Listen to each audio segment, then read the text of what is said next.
할렐루야. 네, 우리 옆 사람하고 인사했으면 좋겠습니다. 귀하십니다. 귀하십니다. 네, 축복합니다. 오늘 땅에서 땅으로 우리를 부르시는 하나님 두 번째 시간으로 말씀을 나누도록 하겠습니다. 지난주에 하나님이 아브라함을 찾아오셔서 그에게 언약을 주시고 그 언약을 이루시기 위해서 역사를 써내려 가시는 하나님에 대하여서 우리가 지난 시간에 말씀을 나누었어요. 여호와께서 하란에 있는 아브라함에게 찾아가셔서 고향과 친척과 아비집을 떠나 내가 내게 보여줄 땅으로 가라고 하시죠. 여기 이제 본토, 고향집, 친척, 아비집을 한 글자로 이야기를 하면은 나가 되는 거예요. 나라는 존재. 내가 알고 있는 나, 내가 기억하고 있는 나, 내가 나 자신을 나는 이런 사람이라고 규명하고 있는 나, 그리고 지금 여기 있는 나. 이처럼 이제 철저하게 자신에게 국한된 모든 삶을 아비집, 본토, 친척, 그 다음에 아비집이라고 얘기하는 거죠. 고향이라고 이야기를 하는 거예요. 그러니까 하나님은 이 본토, 친척, 아비집을 다른 말로 이야기하면 또 땅이라고 할 수 있는데, 나라는 존재라는 땅에서 하나님 나라라고 하는 그 땅으로 우리를 이제 부르시는 게 우리의 인생이 되고 우리의 삶이 되어주시는 것입니다. 그래서 말씀의 제목이 땅에서 땅으로 우리를 부르시는 하나님, 나라는 존재에서 하나님이라고 하는 존재로 부르시는 하나님. 그래서 지난주에 뭐라고 말씀드렸어요? 보여준 땅이 아니라 보여줄 땅이라고 말씀하셨죠. 이 하나님이 내가 너에게 보여줄 땅으로 가라.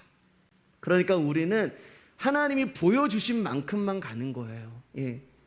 하나님이 요만큼 보여주시면 우리라는 존재는 거기까지만 가는 것이고, 하나님이 당신을 계시하시고 하나님이 당신을 알게 하시고 깨닫게 해주시는 거기까지만 우리는 하나님을 알아갈 수 있는 것입니다. 그래서 보여줄 땅이라고 말씀하는 거예요.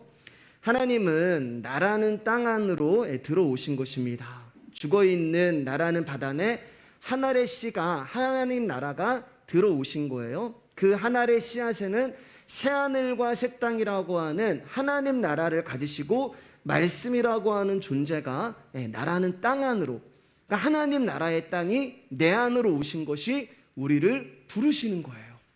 그러니까 너 거기서 떠나, 내가 너를 불렀어 라고 하는 말은 거기서 떠나서 나 있는 곳으로 오라는 게 아니에요. 하나님은 우리가 말씀을 보면 우리가 마치 하나님 앞에 가는 것처럼 이렇게 말씀을 하시지만, 야 저기에 누가 오고 있다, 야 저기에 내 아들이 내 딸이 나에게 오고 있다 라고 말씀하시지만, 하나님은 실제로 당신이 우리 가운데 오시는 거예요. 우리는 갈 수가 없는 존재예요. 왜요? 38년 된 병자이기 때문에 그렇습니다. 죽어있는 존재예요. 그래서 죽은 바다에 살아있는 생명이 오신 것이 하나님의 나라, 보라 천국이 가까이 왔느니라. 그래서 그 땅이, 나라는 땅 안으로 들어오심으로 말미암아 죄에 묶여있는 저와 여러분들을 해방시키시고 자유를 주시고 하나님 나라의 마음을 가진 땅으로 우리를 만들어버리는 거예요. 그것을 부르심이라고 이야기하고, 그것을 하나님이 떠나라라고 말씀하시는 그 말씀의 진리가 되는 것입니다. 오늘 이제 4절 말씀을 보면 아브라함이 하란을 떠날 때 75세였다라고 말씀하잖아요. 그리고 이 말씀이 그에게 정말로 열매로 결과로 이루어졌을 때는 100세가 된단 말입니다. 그러니까 하나님이 언약을 주셨다고 해서 그 언약이 그 다음날 나타나는 것이 아니에요. 하나님이 그 언약을 오랜 시간 동안 우리의 인생 가운데 주시고 또 이루시고 기경하시면서 저와 여러분들을 결국에는 좋은 밭, 옥토로 만들게 하시고 하나님이 만들고자 하는 그 땅에 도착하게 하시는 거예요. 그래서 성경은 하나님과 아브라함의 이야기이기도 하지만 하나님과 나의 이야기가 되는 거예요. 그리고 오늘도 들려지는 말씀을 통하여서 또 다른 아브라함인 저와 여러분에게 하나님은 그 길을 가시게 하실 것이고, 그리고 언젠가 저와 여러분의 인생의 끝에 하나님의 마음의 땅에 도착하게 하실 것입니다. 자, 그러면 땅에서 땅으로 부르신, 우리를 부르신 하나님 두 번째 시간 본격적으로 한번 출발하도록 하겠습니다. 우리 5절 6절 한번 읽겠습니다. 시작. 아브라함이 그의 아내 사레와 조카 롯과 하란에서 모은 모든 소유와 얻은 사람들을 이끌고 가나안 땅으로 가려고 떠나서 마침내 가나안 땅에 들어갔더라.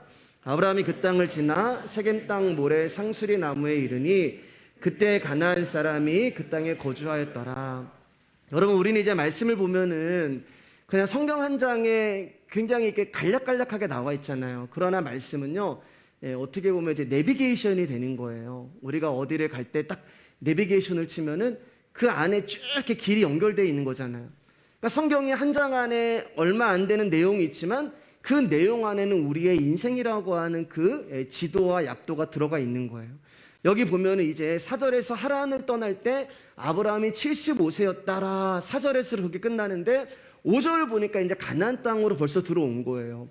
그러니까 옆 동네인가 보다 그런 것이 아니라 4절에서 5절로 넘어가는 그 시간에는 아브라함이 가나안 땅으로 오는 그 여정이 생략이 되어 있는 거예요. 그래서 그 단어가 어떻게 기록되어 있냐면은 마침내라고 기록되어 있잖아요. 마침내 가나안 땅에 들어갔더라. 그러니까 어떤 얘기예요, 여러분? 힘들게 들어갔다는 거예요. 마침내.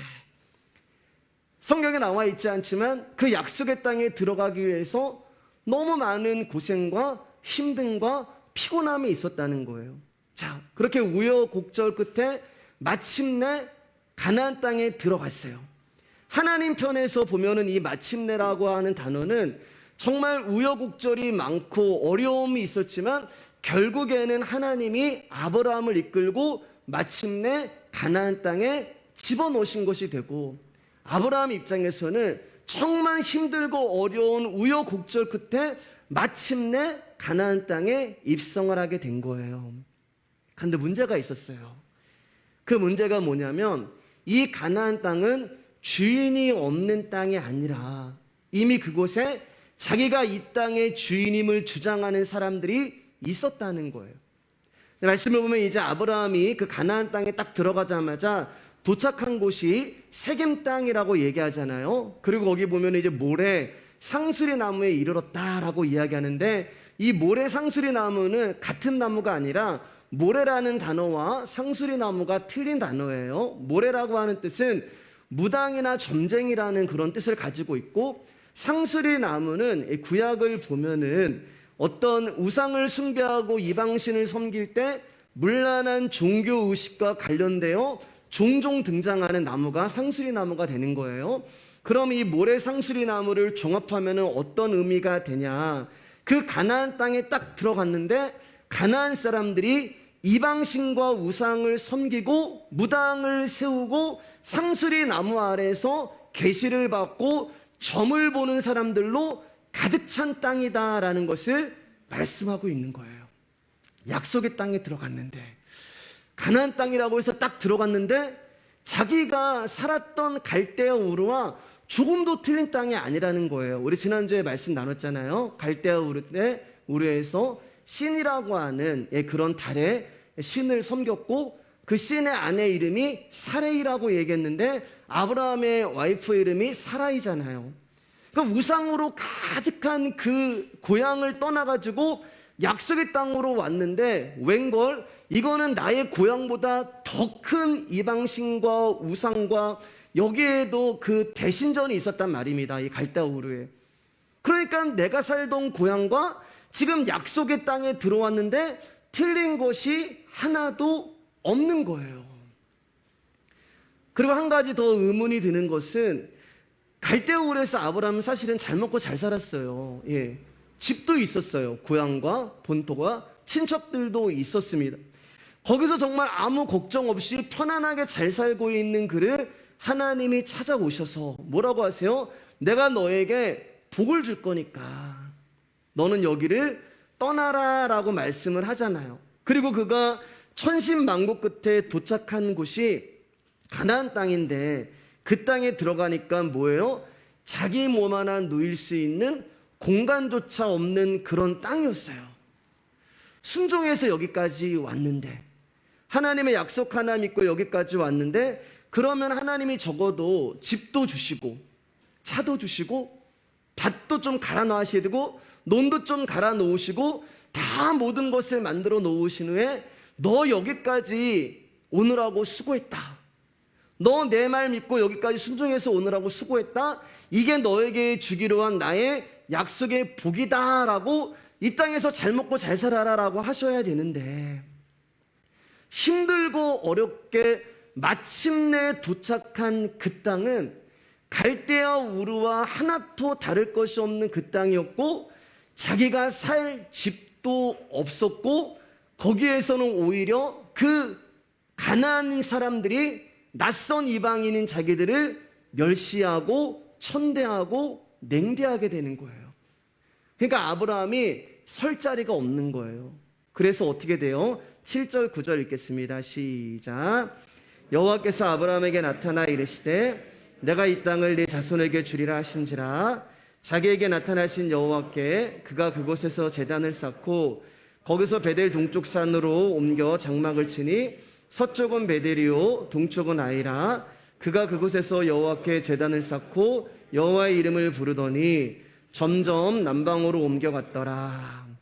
아브라함이 이제 첫 번째 도착한 그 세겜이라고 하는 지역은 가나안 북쪽에 있었어요.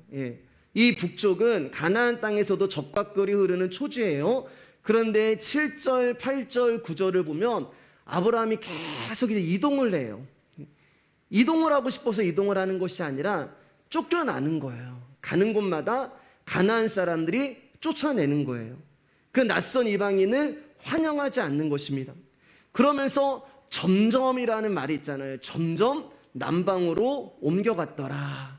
그러니까 이 말은 좋은 땅으로 가지 않았다는 거예요. 황무지가 가득한 남쪽에 결국은 아브라함이 정착을 하게 되는 것입니다. 가나안인들에 쫓겨가지고 남쪽으로 내려오는 거예요. 그들의 텃세에 감당하지 못하고 결국 이제 남방으로 내려온 거죠. 사랑하는 여러분, 말씀을 받은 성도들은 가나안이라고 하는 세상에서 살아가는 모습이 어떠한 모습인가를 성경이 지금 보여주고 있는 거예요. 아브라함은 세상의 힘이 아니라 하나님의 언약으로 인하여 선택된 사람입니다. 그러한 사람을 풍요와 다산의 신의 권세를 휘두르는 이 세상이 용납할 수가 없는 거예요. 말씀 붙들고 살고 예수 그리스도로 인하여 살고 또 믿음 붙들고 사는 그런 존재를 세상은 좋게 보지 않는 거예요. 그래서 그들 가운데 핍박과 그들 가운데 냉대와 천대를 통하여서 그들을 계속 내쫓는 것입니다. 이 말은 언약을 붙들고 말씀이 이끄시는 삶을 살고 있다면 저와 여러분 역시 이 땅에서 이러한 삶을 살 수밖에 없다는 거예요. 이 얘기가 여러분 이제 마태복음 우리가 나눴지만 10장으로 가면은 예수님이 제자들을 세상 가운데 파송하는데 뭐라고 말씀하세요? 너희는 양이다라고 얘기하잖아요. 그리고 세상은 일이다라고 말씀하십니다. 그러니까 말씀 붙들고 살아가는 그런 존재는 세상이라고 하는 이리 가운데 분해지는 양의 모습이 되는 거예요. 잡아먹힐 수밖에 없는 그런 존재가 되는 것입니다. 자, 아까도 말씀드렸지만 갈대아 우르 자기 고향과 그리고 하나님이 약속하신 이 땅이 전혀 다른 곳이 아니에요. 같은 땅이란 말이에요. 그러니까 여러분 자꾸만 우리가 어떤 목적을 그 땅에다가 두시면 안 돼요. 하나님이 약속한 그 땅이 아니에요. 하나님은 그 땅을 어디서 이루냐면은 아브라함이라고 하는 존재 안에서 그 땅을 이룬단 말입니다. 근데 우리는 자꾸만 어떤 땅에다 관심을 두면은 뭐야 내가 온 땅이 여기야? 라고 실망할 수밖에 없어요. 제 아브라함도 그런 거예요. 그러한 아브라함을 이제 나중에는 땅 한 평 없어도 하나님만으로 만족한 존재로 만들어내는 게 이 성경의 이야기가 되는 거예요.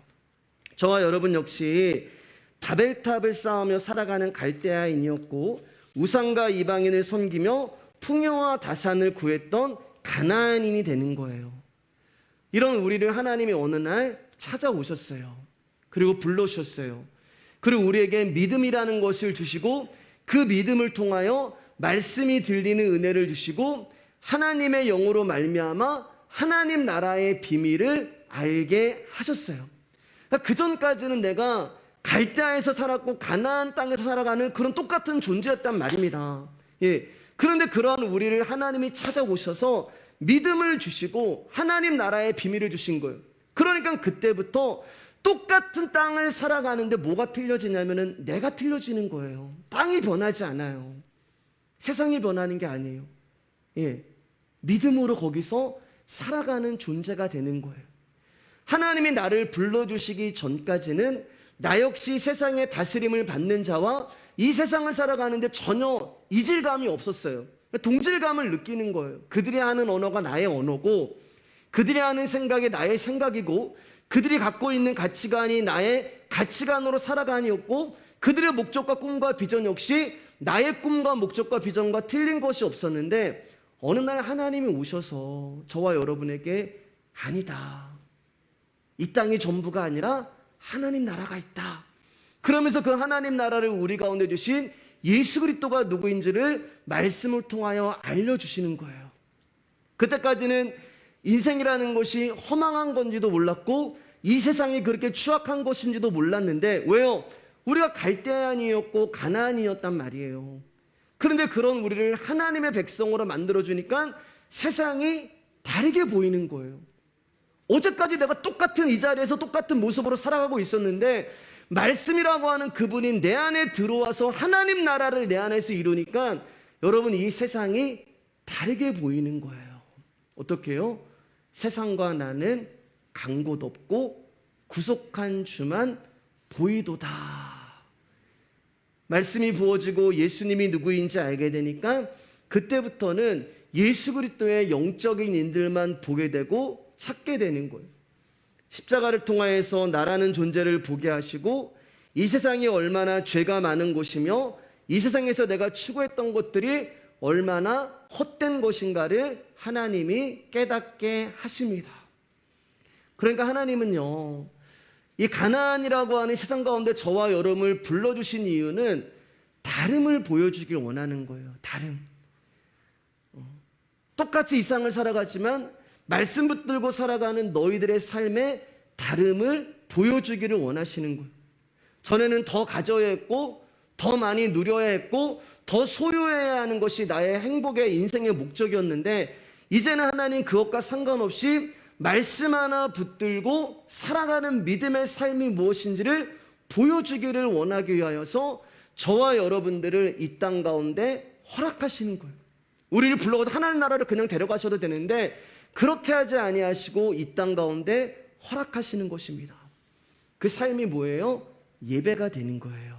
그래서 아브라함이 가는 곳마다 제단을 쌓고 여호와의 이름을 부른 것입니다. 여러분, 예배는 우리가 어떤 공을 드리는 것도 아니고 정성을 드리는 것도 아니에요. 하나님은 그런 거 안 받으세요. 하나님은 사람의 정성을 받지 않으세요. 예. 기름도 받지 아니하시고 채물도 받으시는 분이 아니에요.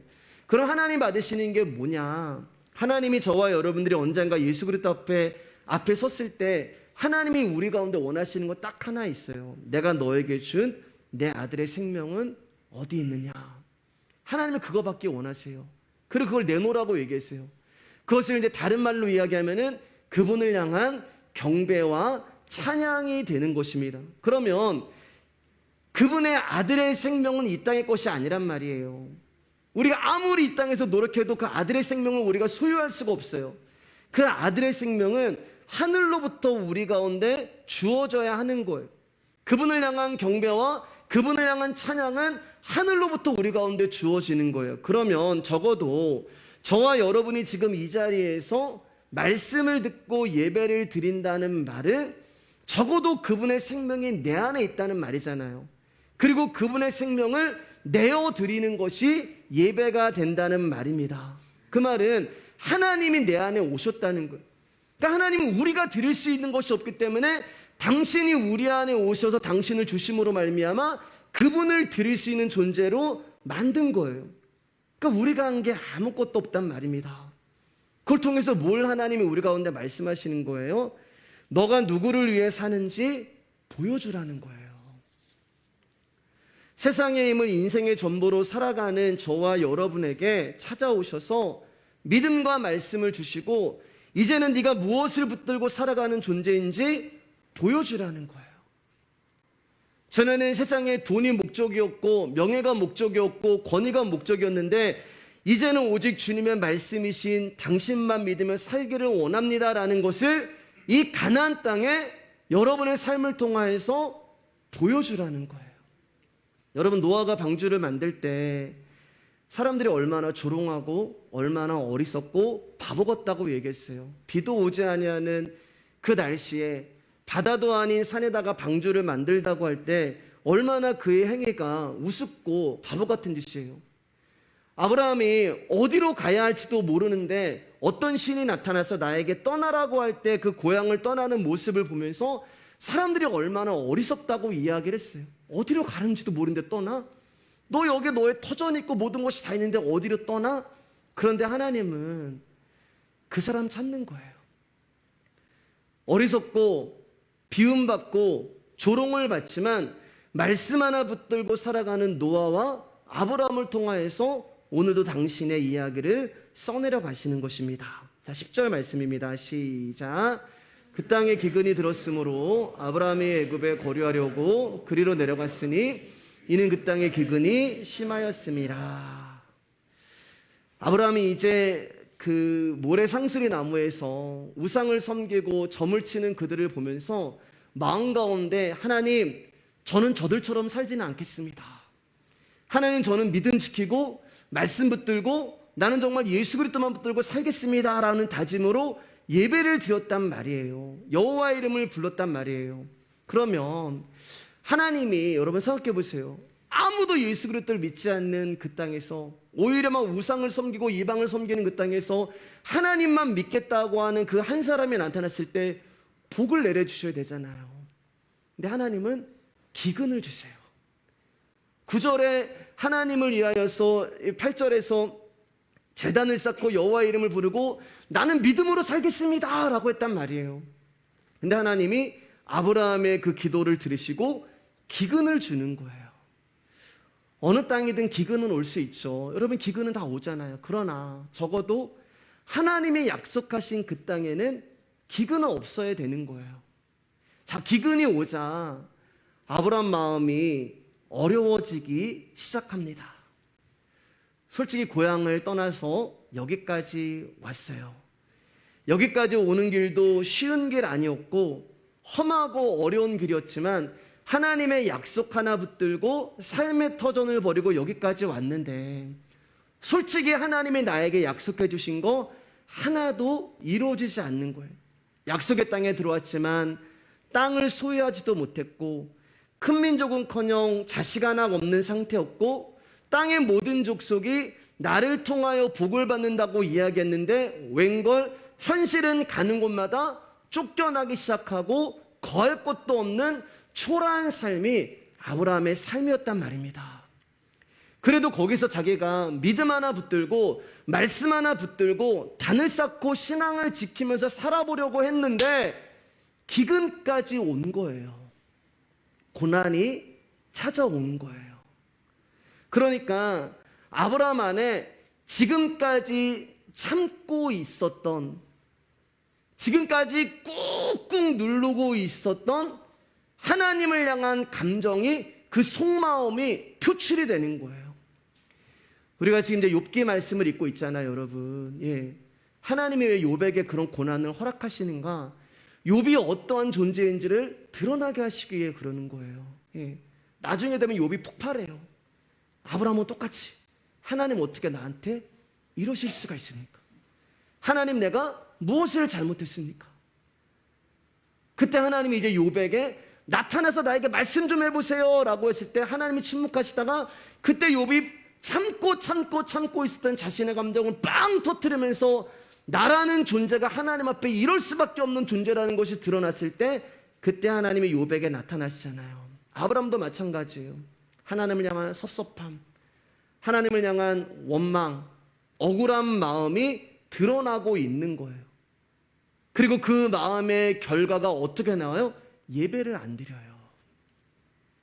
그 마음의 결과가 어떻게 나냐면 그 전까지 단을 쌓고 예배를 드렸는데 그 결과가 예배를 안 드려요. 기근이라니, 이건 너무하는 거 아니야? 내가 여기까지 어떻게 왔는데, 내가 정말 고생하면서 여기까지 왔고, 그 사람들의 터세와 거할 땅 하나 없어도 내가 말씀 하나 붙들고 예수 그리스도의 이름 붙들고 살아가겠다고 지금까지 버티고 있었는데 기근이라니, 하나님 이건 너무하신 거 아니에요 라고 하면서 그 섭섭한 마음으로 예배를 딱 중단하고 떠나는 거예요. 정확하게 말씀드리면 말씀을 떠나는 것입니다. 아브라함은 그 땅에 기근이 오자 어디로 떠냐면 애굽으로 떠나요. 애굽. 어쩌면 고향으로 가고 싶었는지도 몰라요. 근데 너무 멀리 이제 왔기 때문에 고향으로는 못 갔고 그냥 그 자리에 있기 싫은 거예요. 그냥 하나님이 있으라고 하신 그곳에 있고 싶지 않았던 거예요. 그리고 후회가 되는 거예요. 내가 왜 여기까지 왔을까? 내가 왜 그때 그 약속 하나 붙들고 언약 붙들고 여기까지 왔을까 하면서 나를 여기까지 인도하신 하나님에 대해서 원망이 드는 거예요. 여러분, 지금 아브라함을 대단한 믿음의 소유자라고 생각하시면 안 돼요. 여러분, 우리 가운데 하나님의 믿음이 주어집니다. 한 번에 와요. 그건 하나님의 시간에서 오는 거예요. 시간과 공간이 없는 그분의 시간에서 믿음이라는 것이 우리 가운데 주어져요. 근데 우리의 시간에서는 그분의 믿음이 뭐라고요? 보여줄 땅 조금씩 주시는 거예요. 제가 전에도 말씀드렸지만 여기 이제 의자가 있지만 이 의자가 100kg를 감당할 수 있는 그런 의자란데 300kg짜리 사람, 죄송합니다, 짜리라고 해서 300kg 사람의 그 사람이 여기 앉으면 이 의자는 무너져 버리는 거예요. 근데 안 무너지려면 어떻게 해야 돼요? 의자가 300kg를 감당할 수 있는 탄탄한 다리와 목재와 그 구조가 돼야 돼요. 여러분, 하나님의 임재는 굉장히 무거워요. 우리가 예배할 때 막 두 손 들고 하지만 정말 하나님이 임재하시면 이 손이 안 올라가요. 저는 그거를 이제 제가 예배 인도하면서 경험을 했는데 왜 엎드릴 수밖에 없는지, 그분의 임재는 감당할 수가 없는 거예요. 그러니까 100kg밖에 감당하지 못하는 나에게 300kg, 500kg가 넘는 그분의 임재가 오면 나는 죽어버리는 거예요. 그래서 하나님이 우리를 인생 가운데 그 믿음을 조금씩 보여주면서 우리를 튼튼하게 만들어 가시는 거예요. 그러니까 아브라함은 지금 하나님이 사실 누군지 몰라요. 그냥 갈대아울에 나타나서 그냥 나를 떠나라고 해서 복 준다고 하니까 온 그런 하나님 정도를 생각하고 있는, 그러니까 유아적인 모습이에요. 유아적인 모습. 이러면서 점점 이제 어른의 모습으로 발전해 나갑니다. 그래서 기근으로 말미암아 그는 뒤도 안 돌아보고 애굽으로 내려가요. 왜요, 여러분? 살아야 하니까. 중요한 것은 하나님이 이 땅을 떠나라는 말씀을 하지 않으셨고 애굽으로 가라는 말씀도 하지 않으셨어요. 아브라함이 자기가 살 길을 찾아 그 땅을 떠나는 거예요. 여러분, 잘 보세요. 기근이라고 하는 문제가 내 인생에 찾아오고 고난이라고 하는 문제가 내 인생에 찾아와요. 어려움이라고 하는 문제가 나에게 찾아오고 내가 감당할 수 없는 힘듦이 나에게 찾아올 때 여러분, 우리가 제일 먼저 하는 게 뭔지 아세요? 말씀을 떠나는 거예요. 교회를 떠나는 거예요.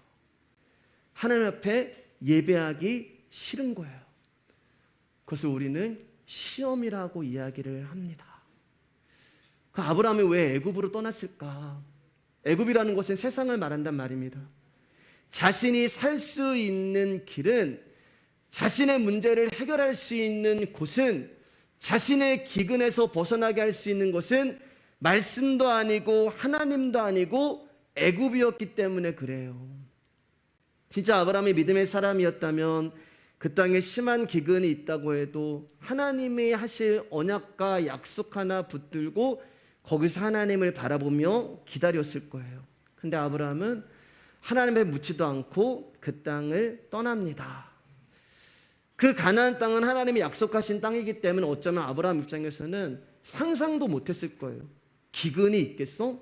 하나님이 약속하시니까 성공만 있는 것이고 하나님이 약속하시니까 형통만 있어야지 하나님의 약속에 실패와 기근이 있을 거라는 상상도 못했을 거예요. 그러니까 이 기근 앞에서 아브라함이 진짜 중요하게 여기는 게 무엇인지 드러나고 있는 것입니다. 고난 앞에서 내가 진짜 붙들고 있는 것이 무엇인지 드러나는 거예요. 그래서 때때로 하나님이 우리의 인생 가운데 기근과 고난을 허락하시는 것입니다. 사랑하는 여러분, 솔직히 모든 것이 다 갖추어져 있고 아무런 문제가 없는 상태에서 누가 하나님 앞에 감사 못 드리고 누가 하나님 앞에 영광을 못 들려요. 모든 것이 다 갖추어진 상태에서 누가 믿음으로 못 살아요. 다 살아낼 수 있어요. 그런데 우리 가운데 고난이 오고 기근이 오면 그때는 드러나는 거예요. 내가 어떤 존재인지 드러나고, 내가 믿음으로 살고 있었다고 고백을 했는데 나는 믿음으로 사는 자가 아니었다는 것이 드러나는 거예요. 그리고 내가 진짜 무엇을 붙들고 있는지 드러나는 거예요. 보세요 여러분, 아브라함 가운데 기근이 오기 전까지는 아브라함은 단을 쌓고 여호와 이름을 불렀단 말이에요. 고난이 오기까지 그는 예배하면서 말씀대로 살겠다고 결단했던 자였단 말입니다. 그런데 그에게 기근이 찾아오자 그가 붙들고 있었던 것은 하나님의 말씀이 아니라 생존이었던 것이 드러나는 거예요. 그리고 그 생존을 이루고자 가나안 땅을 떠나서 애굽을 택한 거예요. 보이지 않는 언약, 보이지 않는 약속이 아니라 현실에 따라서 자기의 생존을 위한 방향으로 나아가는 것입니다. 그리고 이 아브라함은 곧 저와 여러분이 되는 거예요. 아브라함이 생존을 위해 애굽을 선택한 것처럼 저와 여러분도 생존을 위해서라면 사실 말씀보다 나에게 득이 되는 길을 선택하는 존재가 우리예요. 하나님은 기근을 통하여서 아브라함이 어떤 존재를 드러나게 하십니다. 고난을 통하여서 나에게 실패를 통하여서 믿음이 있었던 척, 신앙이 있는 척하는 그의 실체를 밝히시는 거예요. 그가 하나님의 말씀을 따라 고향을 떠났다고 해도 아브라함은 아직 하나님이 누구이신가를 알지 못하고 하나님의 뜻과 말씀에 전적으로 순종하는 믿음의 사람이 아니었다는 것입니다. 자, 그런데 기근은요, 당하는 사람 입장에서 기근이지 그 기근을 주시는 분 입장에서는 기근이 아니에요.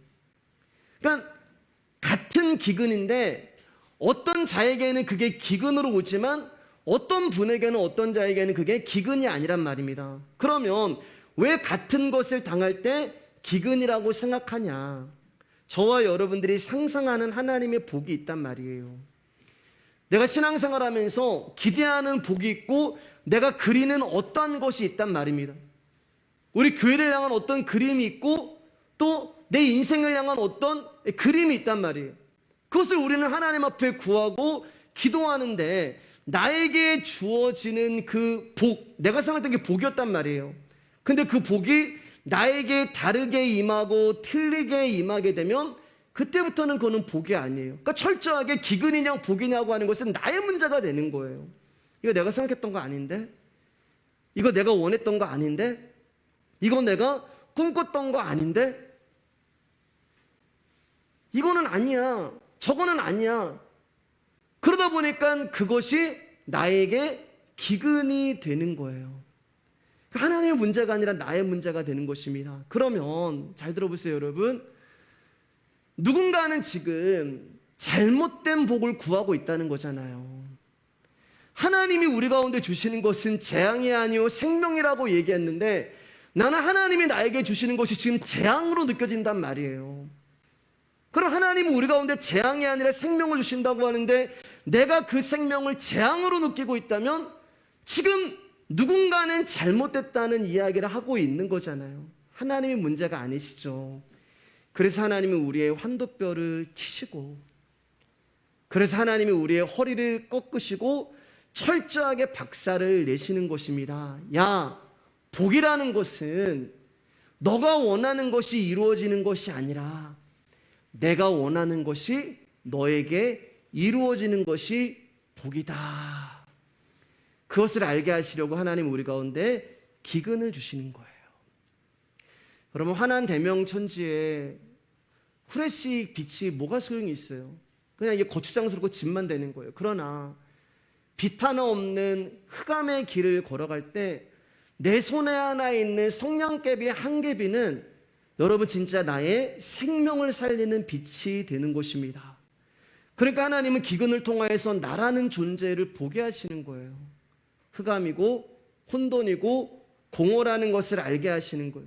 사망이라는 것을 알게 하시는 거예요. 그렇기 때문에 어떻게 돼요? 그래서 나는 빛이 필요해요. 그래서 나는 예수님이 필요해요. 그래서 나는 당신이 나에게 함께 하셔야 되라는 것을 철저하게 깨닫게 하시는 것이 고난과 기근의 목적이 되는 거예요. 그러니까 여러분, 하나님 우리 가운데 영적인 원리가 있는데 말씀을 주세요. 언약을 주세요. 약속을 주신단 말입니다. 근데 그 언약을 75세 주시는데 바로 76세에 이루시는 것이 아니라 100세에 그 언약을 이루시잖아요. 그런데 25년이라고 하는 그 시간 동안에 하나님 뭘 하세요? 기근을 통하여서 일하시는 거예요. 기근, 고난을 통해서 일하는 거예요.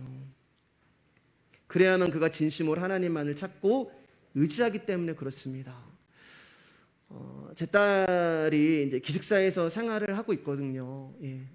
이제 학교에서 아르바이트를 하기 때문에 기숙사에 생활하고 공부를 하고 있는데 일주일에 한 번 이제 집에 와요. 집에 올 때가 되면은 엄마한테 뭐 먹고 싶다, 뭐 해줘라 이런 말을 해요. 그리고 이제 딸이 와서 집에 와서 뭐 하냐면은 본인이 먹고 싶은 거 이제 먹고 자요. 편안하게 잠을 잡니다. 제가 이제 은수한테 은수야 너는 집에 오면 좋아라고 물어보면 너무 좋다고 이야기를 해요. 근데 이제 지난 토요일 날 밥을 먹는데 은수가 이제 제 딸이 그런 얘기를 했어요. 아빠 친구들이 자기를 좀 이상하게 생각한다고 얘기해서 그래서 왜라고 물어보니까 아빠 보고 싶다라는 말을 하면은 친구들이 조금 이상하게 생각을 한대요.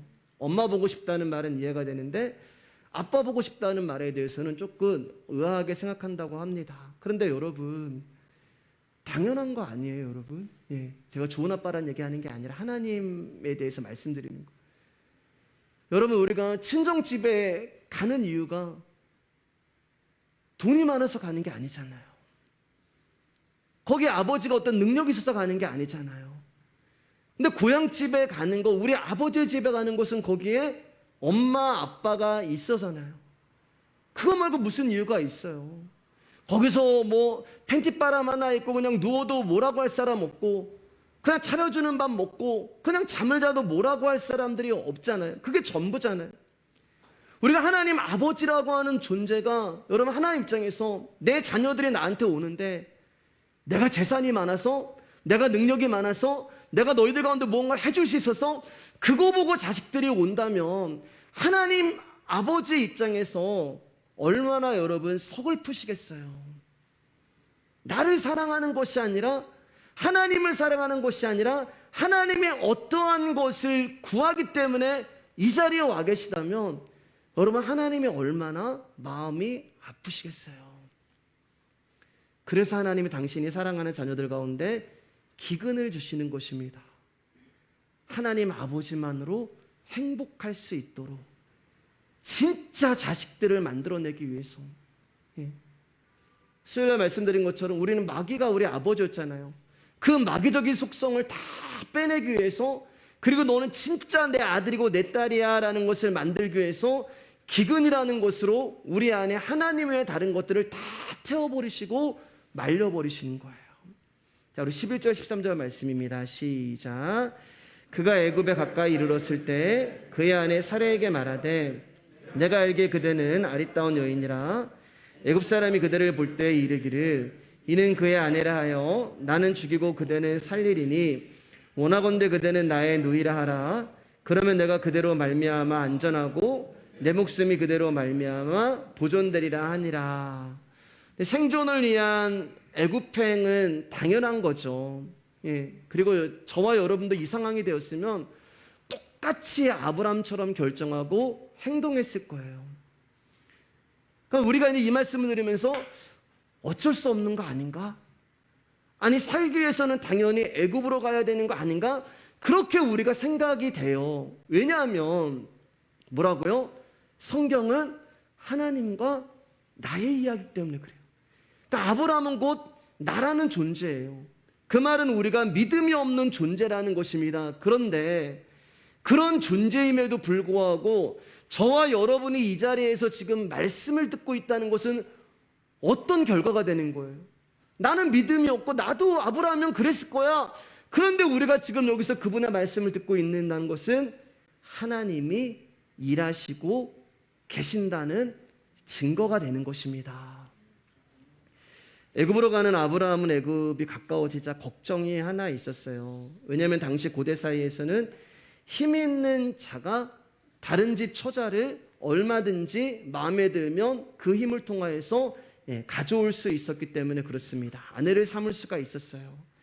남편이 있는 여자라 할지라도 그 남편을 죽이고 그 여자를 자신의 첩으로 삼을 수 있었어요. 더군다나 아브라함은 이방인이었단 말입니다. 아마 사라의 미모가 굉장히 아름다웠나 봐요. 그래서 아브라함은 애굽 사람들이 사라를 차지하게 하기 위해서 자신을 죽일 수도 있다는 생각에 두려움과 걱정이 들어온 거예요. 그래서 아브라함이 사라에게 뭐라고 이야기하면은 당신이 애굽 사람들에게 나의 누이라고 하면 내 목숨이 안전하게 보존될 것이요 라고 부탁을 합니다. 요한일서 4장 18절 말씀 읽겠습니다. 시작. 사랑 안에 두려움이 없고 온전한 사랑이 두려움을 내쫓나니 두려움에는 형벌이 있음이라. 두려워하는 자는 사랑 안에서 온전히 이루지 못하였느니라. 여기 보시면은 사랑 안에 두려움이 없고 라고 이야기하잖아요. 그러면 사랑 밖에 있으면 두려움이 있다는 말이에요. 이 사랑은 뭐냐면 여러분, 말씀을 이야기하는 거예요. 말씀 안에 있으면 두려움이 없어요. 다른 말로 하면은 예수 안에 있으면 두려움이 없어요. 그래서 성경에 보면은 그리스도 안에서라는 말이 계속 나오는 거예요. 자, 말씀은 어디였냐? 가나안 땅에 있는 거였어요. 아브라함이 아무리 그 땅에 기근이 오고 어려움이 온다 하더라도 그 가나안 땅에 있으면 여러분 아브라함은 두려움이 없는 거예요. 근데 보세요. 지금 말씀 밖으로 나왔단 말이에요. 사랑 밖으로 나온 거예요. 그러니까 뭐가 찾아와요? 두려움이 찾아오는 거예요.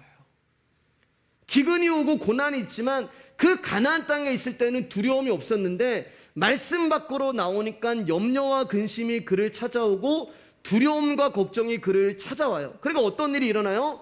자기 살고자 남을 팔아먹는 거예요. 자기 살고자 남을 죽이는 것입니다. 성도의 삶은 낮아지고 희생되어짐으로 다른 사람을 살리는 건데 그리스도 아닌 말씀 아닌 사랑 아닌 그 밖으로 나와버리니까 자기의 유익을 위하여 다른 사람을 죽음으로 몰고 가는 거예요. 아브라함이 뭐라고 사라에게 말했다고요? 그대로 말미암아. 내가 그대로 말미암아. 지금 아브라함은요, 여러분 예측을 하고 있는 거예요. 미리 예측을 하는 거예요. 미리 관측을 하는 거예요. 내가 저기 가면은 이런 일이 일어날 거야. 그러기 위해서는 내가 이렇게 해야 돼. 또 하나의 야곱이잖아요, 여러분. 형을 만나면 이렇게 되니까 내가 이렇게 떼를 나눠가지고 내 아내와 자식과 재산을 보내야지. 그러니까 어떤 지금 생각을 하고 있어요, 여러분?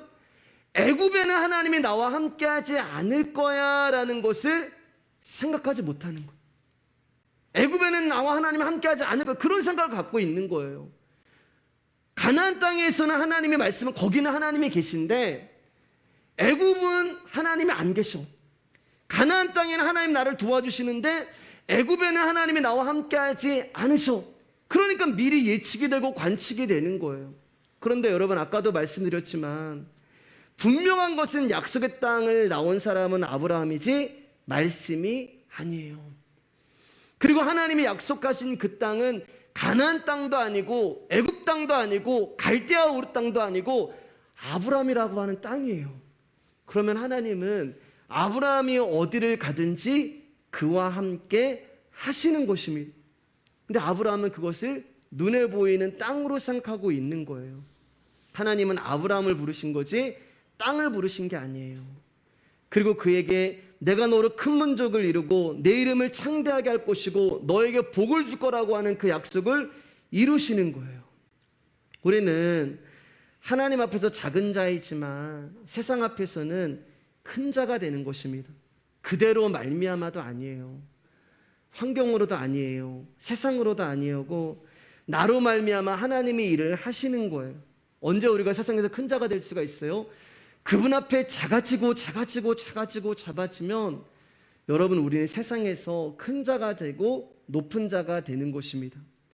하나님 앞에서 나의 연약함과 나의 무력함을 할 때 세상 앞에서 하나님의 당신의 크심과 위대하심을 나타내시는 거예요. 이제 말씀 조금씩 정리할게요. 사무엘하 7장 23절 24절입니다. 시작. 땅에 어느 한 나라가 주의 백성 이스라엘과 같으리까? 하나님이 가서 구속하사 자기 백성으로 삼아 주의 명성을 내시며 그들을 위하여 큰 일을 주의 땅을 위하여 두려운 일을 애국과 많은 나라들과 그의 신들에게서 구속하신 백성 앞에서 행하셨사오며 주께서 주의 백성 이스라엘을 세우사 영원히 주의 백성으로 삼으셨사오니 여호와여 주께서 그들의 하나님이 되셨나이다. 다윗이 고백인데, 다윗이 이 고백을 왜 하냐면은 내가 여호와를 위하여 집을 지어줘야겠다, 하나님을 위해서 내가 성전을 지어드리겠다. 그때 하나님이 다윗 가운데 나 집 필요 없어, 내가 이스라엘 어느 백성 가운데 내 집 지어달라고 한 적 있니? 라고 하면서 내가 너를 위하여 집을 지어줄게. 그리고서 뭐라고 약속을 하시면 내가 너를 사랑하기 때문에 네 자식이 혹시 죄를 범했을지라도 내가 징계는 하지만 그 자식을 향한 이 언약과 약속은 포기하지 않고 은총은 빼앗지 않겠다라고 말씀하세요. 그러니까 다윗이가 하나님의 응답을 딱 드리니까 너무 감사한 거예요. 너무 감동이 되고 너무 감격이 되는 거예요. 세상에 어떤 나라가 이스라엘과 같을 수가 있습니까? 세상에 어떤 나라가 하나님이라고 하는 존재가 친히 찾아오셔서 구원해 주시고 영원히 자기 백성을 삼으신 그런 나라가 어디 있습니까? 세상에 어떤 나라하고도 비교할 수 없는 그 은혜와 은총을 받은 다윗이 그 하나님께 너무 감사해서 이런 고백을 하는 거예요. 그러면 여러분, 세상에 어떤 사람이 저와 여러분과 같을 수가 있겠어요? 저와 여러분을 위하여 십자가에 죽으시고 그 아들의 생명을 우리를 구속하신 그 은혜와 사랑을 알면은 이 고백이 나와야 되는 거예요. 멸망받아 마땅한 존재인데 이런 우리를 예수님이 찾아오셔서 영원한 생명을 주신 거예요. 그러면 나 같은 사람이 도대체 어디 있을까? 너무 감사. 나 같은 사람이 도대체 어디 있을까? 너무 감격이 나오고, 내가 누구간데 하나님 나를 이렇게 사랑하시고, 내가 누구간데 하나님 나를 이렇게 구원하시고, 그냥 이게 감사가 나오는 거, 그게 전부예요. 왜요? 그게 진짜 복이란 말입니다. 그 십자가의 은혜가 복이란 말이에요. 여러분, 이 복을 알면 돈 많은 사람들이 부러운 거 아니에요. 정말 이 복을 알면 세상 사람들이 뭔가를 가지고 있다고 내가 초라한 것이 아닙니다. 돈을 자랑하고 주의를 자랑하는 사람들 앞에서 부끄러운 것이 아니에요.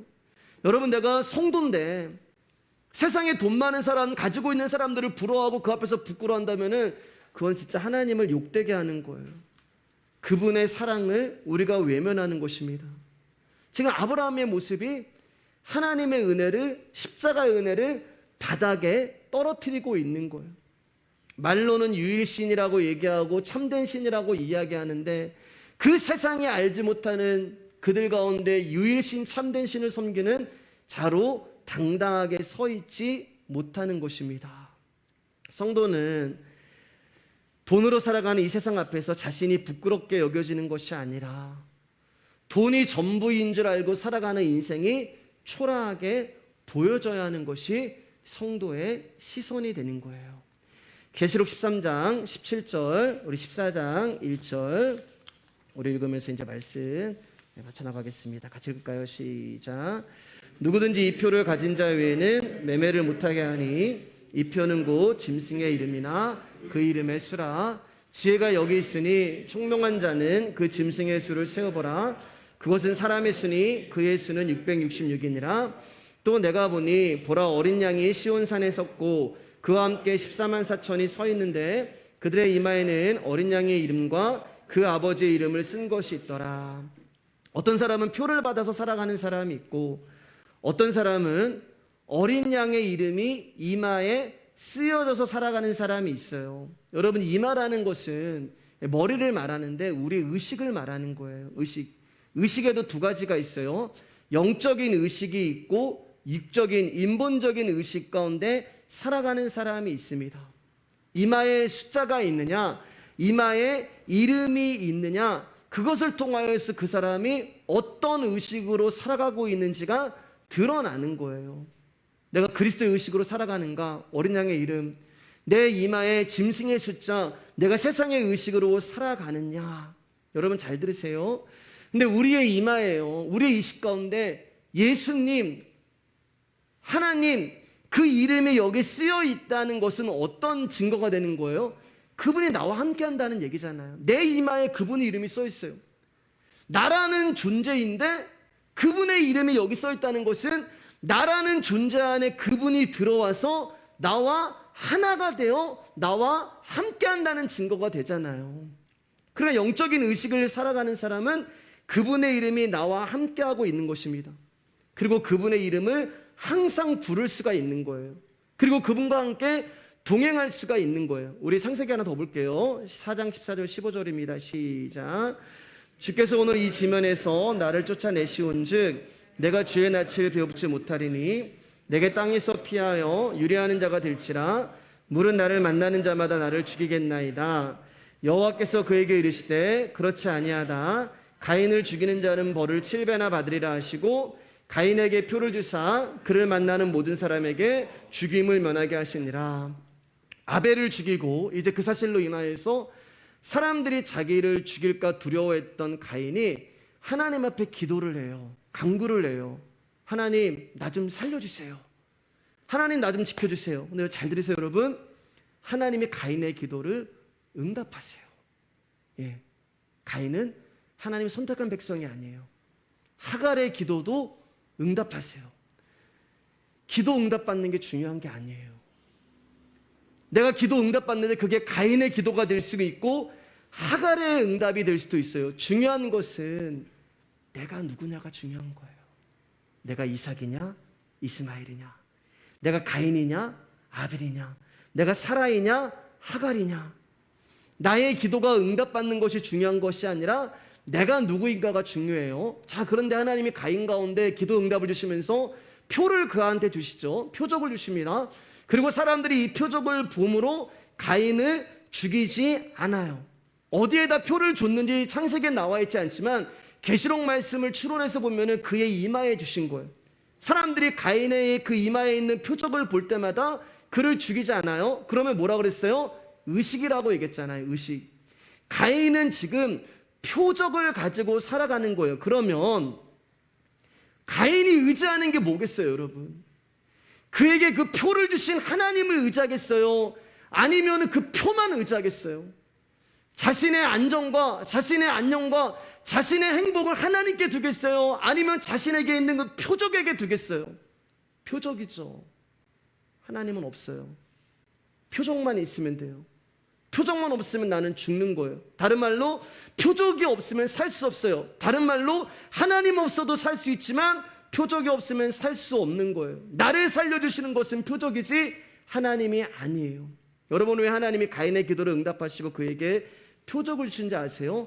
선택하지 않았기 때문에 주신 것입니다. 가인을 선택하지 않았기 때문에 하나님이 그에게 표를 준 거예요. 그러면 선택한 사람들에게는 하나님이 무엇을 주시나? 이름을 주신단 말입니다. 누구의 이름을 주시는 거예요? 아들의 이름을 주시는 거예요. 왜요, 여러분? 부르라고. 아들을 낳으리니 이름을 예수라 하라. 이는 저가 자기 백성을 그 죄에서 구원할 자이심이라. 아들의 이름을 우리 가운데 주신 것은 부르라고 주시는 거예요. 이름은 표적이 아니에요. 이름이라는 것은 우리의 의식과 우리의 삶에서 우리가 무엇을 의지하고 무엇을 신뢰하는지를 보여주는 거예요. 사무엘상 17장 45절입니다. 시작.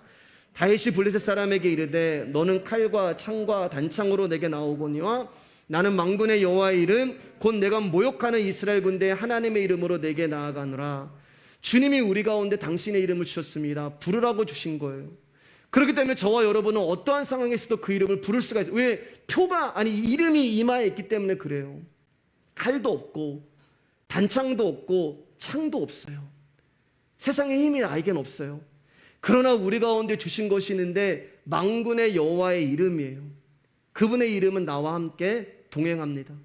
그분의 이름을 부르면 부를수록 우리는 그분과 점점 가까워지는 거예요. 내 힘으로 무언가를 할 때는 우리는 그분의 동행을 볼 수가 없어요. 그러나 내 힘으로 할 수 없기 때문에 골리앗 앞에 같은 그런 산을 만날 때 그분의 이름을 부를 때 그분이 나와 함께하는 것을 알게 되는 거예요. 느껴지지 않아요? 하나님 나를 떠나신 것 같고 하나님 나를 버리신 것 같아요. 근데 정말 내가 힘들어서 그분의 이름을 아버지라고 부르면 그분이 나와 함께 있는 거예요. 늘 그 자리에 나와 함께 있는 거예요. 때로는 호흡도 멈추시고 당신의 임재도 감추시고 인기척도 내지 않으시지만 그분은 나와 함께 하시는 거예요. 그리고 하나님 나에게 주시는 말씀 있잖아요. 물맷돌 늘 가지고 다니는 거, 늘 나와 동행하는 그 이름. 다윗이 늘 가지고 다니는 게 물맷돌이었잖아요. 우리와 늘 함께하는 게 뭐예요? 그분의 이름, 그분의 말씀. 그걸로 이기게 되는 것입니다. 그걸로 살라고 하는 거예요. 성도야, 이걸로 살아라. 누구야, 너는 이것으로 살아라. 세상 흔들리고 사람들 다 떠나도 너는 말씀으로 살아라. 너는 믿음으로 살아라. 너는 예수로 살아라. 교회는 그분의 이름, 말씀으로 사는 거예요. 우리가 생각하는 게 있습니다, 여러분. 하나님은 나에게 표를 줘서 내가 죽음을 면했다고 생각을 해요. 아니요, 잠시 살아있는 척할 뿐이에요. 죽은 거예요. 여러분, 가인을 하나님이 선택했다면 그에게 표를 주셨을까요? 안 주셨습니다. 이름을 주시는 거예요. 야곱이 형의 핍박을 피해서 도망을 갈 때 광야에서 하나님께 기도를 해요. 하나님 나를 지켜주시고 나를 안전하게 거하게 하시고 나에게 입을 옷과 먹을 양식을 주시면 하나님 나의 하나님입니다 라고 고백을 해요. 그때 여러분 하나님 뭐라고 말씀하세요? 표적을 안 주세요. 내가 너와 함께 한다. 이름이잖아요. 우리 이마에 있는 이름. 내가 어디로 가든지 너와 함께 한다. 내 이마에 있는 이름이잖아요.